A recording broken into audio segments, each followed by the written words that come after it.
learning how to position your marketing, it's also really important to know what is important to your clients. What's their buying criteria for making a decision to join a program or make that next step with you? So as we go through developing our local market positioning, that's the next piece of the puzzle. You've got to really understand what's important to your ideal client. What are the things that are going to make or break their decision making for you when they're saying, I need to choose you or someone else. I need to choose you or no option at all. And so we have to look at all of the things that are important to them. And now, before we move on, let's get comfortable for a second. One of the biggest mistakes that trainers make when they're figuring out their ideal client's buying criteria is that they default immediately to price. And you can't do that because that's not always the most important, and rarely is it even in the top 3 or 4 most important buying decisions that they make. So what are some examples of buying decisions? So think about how important your gym being close to their home is going to be. How important the cleanliness of the gym, the friendliness, the atmosphere, the types of other clients that are in the gym. Actually, the trainer. There might be some people that have a high criteria for having a female-only trainer or a male-only trainer.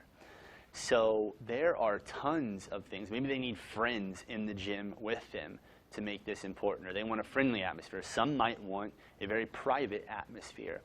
So understand what's important to your buyer, what's going to make or break that decision, and don't always relate to price. So we've got some buying criteria. We've got a worksheet to go through so that you can list these out.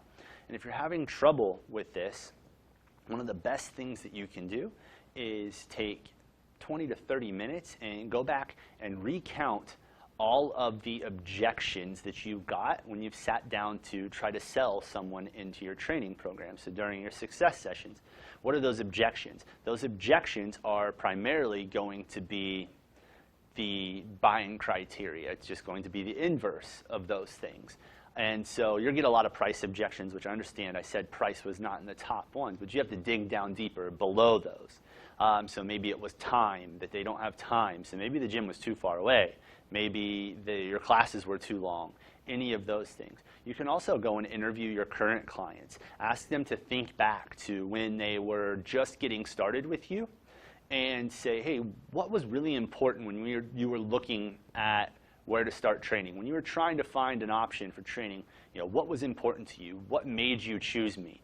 Those are the answers that they're going to tell. Those answers that they tell you, those are the things that are going to be your key buying criteria for your ideal clients. And so when you know these, you know how to position your option or your core offer within the marketplace so that it's really attractive for them.